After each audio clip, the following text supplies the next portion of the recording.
Hi friends, నేను మీ శ్రీ. ఈరోజు నేను బెంగళూరు నుంచి గుంటూరు వెళ్తున్నాను ఒక చిన్న పని మీద. సో నేను వస్తున్న సంగతి మా మదర్కి తెలియదు. నేను సిల్క్ బోర్డ్ వెళ్ళి వెయిట్ చేస్తున్నాను బస్ కోసం. అక్కడ ఎవ్వరూ లేరు. ఎంతసేపు వెయిట్ చేసినా బస్ మటుకి రావడం లేదు.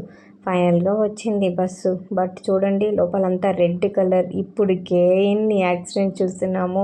ఇన్సైడ్ కూడా రెడ్డే ఉండాలా. ఆ నైట్ అంతా నిద్ర పట్టలేదు. ఎప్పుడెప్పుడు మార్నింగ్ అవుతుందా అని వెయిట్ చేస్తూ ఉన్నాను. అట్లా అని చివరికి అయ్యింది మార్నింగ్. బట్ 2 hours డిలే అయింది బస్ ఇంటికి వెళ్ళేసరికి బాగా ఎండ వచ్చేసింది అనమాట.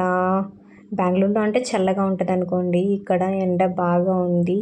సో ఎంతసేపు కొడుతూనే ఉన్నాను డోర్. మా మదర్ మట్టుకి బయటికి రావట్లేదు. కొడుతూ అట్లా కొడుతూనే ఉన్న తర్వాత వచ్చింది ఫైనల్గా. చూడండి ఏమేమి మా మదర్. అలానే ఒక మంచి లంచ్తో కంప్లీట్ చేశాను. Please like, share, subscribe to